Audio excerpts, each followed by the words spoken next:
आप सभी को राधे राधे, जय श्री कृष्णा। आज हमारे किसी फॉलोवर ने पूछा है कि कृष्णा शकलपुरा बुलोकर दादी, मैं आपसे पूछना चाहता हूँ कि ये सकरात किसने कहाँ क्यों मनाई थी।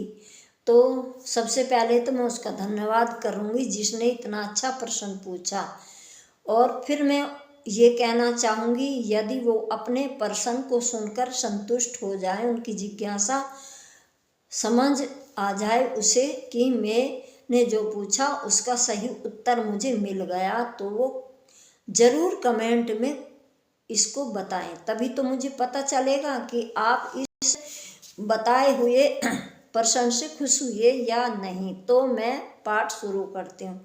हमने सबने कदम का पेड़ सुना कि कदम के पेड़ पर श्री कृष्ण भगवान भी बंसी बजाते थे। जो कदम का पेड़ होता है वो बहुत अच्छा होता है। ऋषि महात्मा जो सन्यासी तप करते थे वो ज़्यादातर नदी के किनारे, किसी भी दरिया के किनारे कदम के पेड़ के नीचे बैठ के अपना आसन लगाकर समाधि में लीन, भजन का माध्यम हो या योगेश्वर योगी तपस्वी जो भी जिस प्रकार से भगवान को रिझाए वो उस प्रकार से कदम के पेड़ के नीचे ही बैठना चाहते थे। और एक ऋषि ऐसे कदम के पेड़ के नीचे बैठे तप कर रहे थे, लेकिन तप भी कर रहे थे, चिंता भी कर रहे थे। चिंता क्यों कर रहे थे?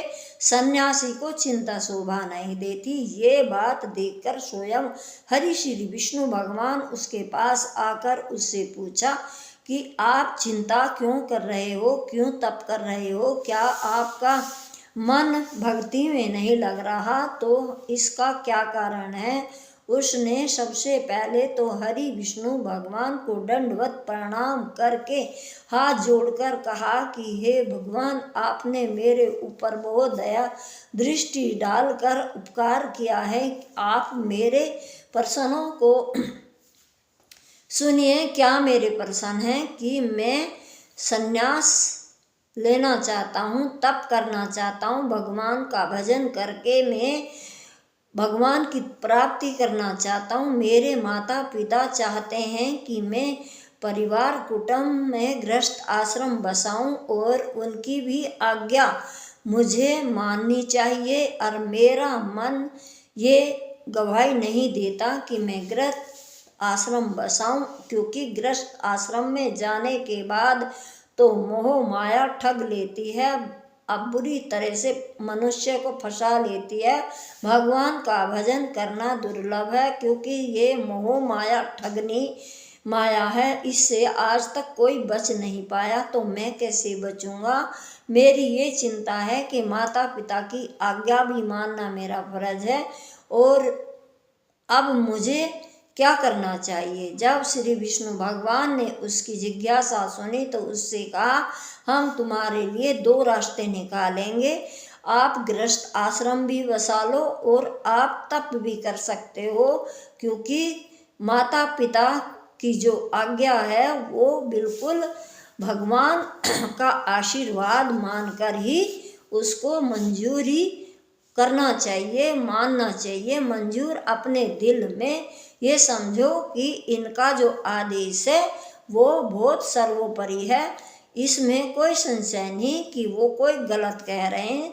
यदि इस दुनिया में संसार में गृहस्थ आश्रम सबसे बड़ा बताया है, क्योंकि यदि कोई गृहस्थ आश्रम नहीं बसाएगा तो इस संसार का पालन और इसको कौन कैसे, इसकी ब्रह्मा की रची सृष्टि कैसे आगे बढ़ेगी? तो हम आपको दो रास्ते बताते हैं। तीसरा वरदान, आप हमसे जो मांगोगे हम वो भी देने को तैयार हैं। तो दो रास्ते तो ये थे कि तुम माता पिता की आज्ञा से विवाह करो, अपना गृहस्थ आश्रम बसाओ, और दूसरा ये था कि आप भगवान को भी रिझा सकते हो, भजन कर सकते हो। कोई प्रतिबंध आप पर नहीं है, क्योंकि गृहस्थी में रहकर भगवान का भजन ज़्यादा होता है। सन्यासी तो एक ही काम करते हैं, भजन भजन, लेकिन वो इतना भगवान को नहीं रिझा सकते जितना गृहस्थ आश्रम में रहने वाला भगवान का भजन कर लेता है।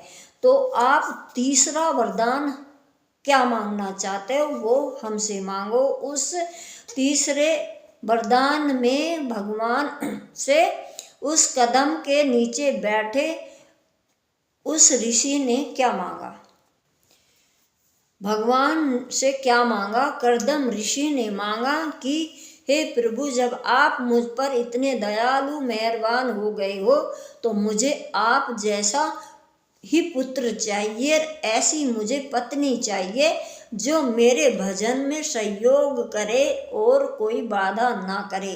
तो इस वरदान मांगने में एक बात मैं आपसे बोल दूं कि जब भी कभी हमारे घर में कोई पूजा होती है तो पति पत्नी का जोड़ा ही पूजा में बैठता है। तब पंडित जी आहुति लगती है तो पत्नी का हाथ पति के हाथ के नीचे लगवाता है, पत्नी का हाथ नीचे होता और पति का हाथ ऊपर होता। तो इसका मतलब इस कथा से ही जुड़ा हुआ है कि पति की जो धर्म कार्यों में सहयोग करती है वो पत्नी करती है। तो पति से के हाथ को पत्नी इसलिए उठाती है कि कुछ कार्य के प्रयोग में कुछ खर्चा भी करो, दान करो, वो पत्नी ही पति को उकसाकर कुछ न कुछ दान पुण्य करने के लिए कोशिश करती है। ये पत्नी का हाथ इसलिए लगता है। तो मैं वापसी अपने उसी प्रश्न पे आती हूँ कि जब उसने ये कहा कि ऐसी पत्नी चाहिए, ऐसा पुत्र चाहिए आप जैसा, तो भगवान ने तथास्तु कहकर कहा कि आपने हमें ठग लिया, हमें आपका पुत्र बन के आना पड़ेगा क्योंकि हमारे जैसा कोई दूसरा है नहीं।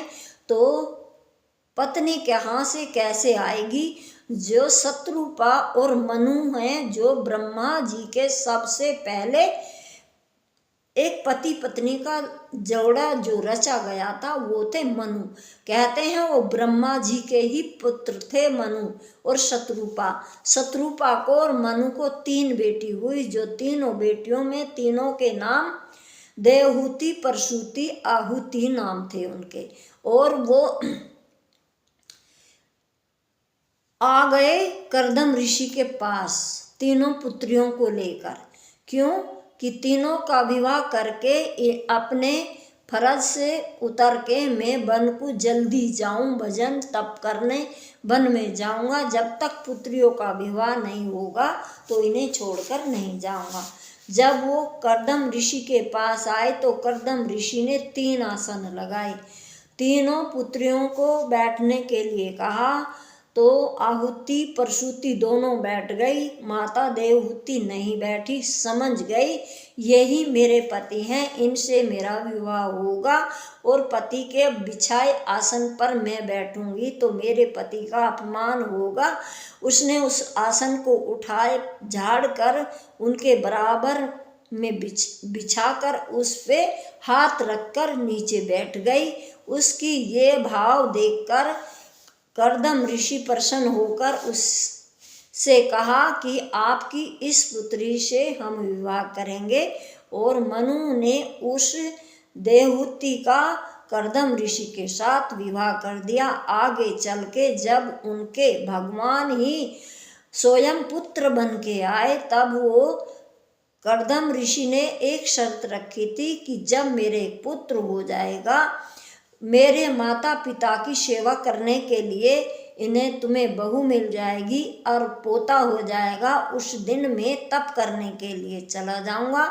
तो जब उनको पोता हो गया, मानो भगवान स्वयं उनके घर पुत्र बन के आ गए, तो कर्दम ऋषि ने उसकी परिक्रमा लगाई और दंडवत प्रणाम करके आज्ञा मांगकर वन को चले गए। तब ये बात माता देवहूति ने देखी कि ये बालक कोई साधारण बालक नहीं, जिस मेरे इतने तेजस्वी पति भी इनको परिक्रमा करके इनके मस्तक झुकाकर प्रणाम कर आज्ञा लेकर वन को गए हैं, क्यों ना मैं भी ऐसा ही करूं। हर रोज वो उस अपने पुत्र की परिक्रमा करती है, उनके सामने बैठकर नमस्कार करके रोज का उसका नियम था। जब वो बड़ा हो गया तो एक दिन उसने पूछा कि हे गुरुदेव, मुझे भी कोई मुक्ति का मार्ग बताओ, मैं भी भगवान की भक्ति में लीन हो जाऊं, ऐसा कोई मुझे उपाय बताओ।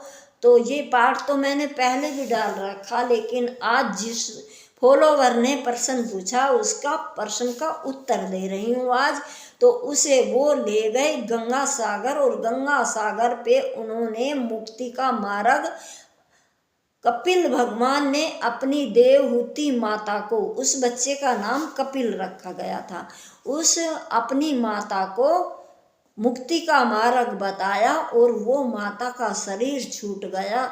छूटने से पहले उसने अपने गुरुदेव को मनाया था, और उसको मकर संक्रांति का दिन था, अपने गुरुदेव को मनाया और माफ़ी भी मांगी, क्योंकि वो स्वयं भगवान थे जिसे वो पुत्र मानकर लालन पालन कर रही थी। तो तब से मनाने की ये परंपरा मकर संक्रांति के कपिल भगवान और माता देवहूति से शुरू हुई।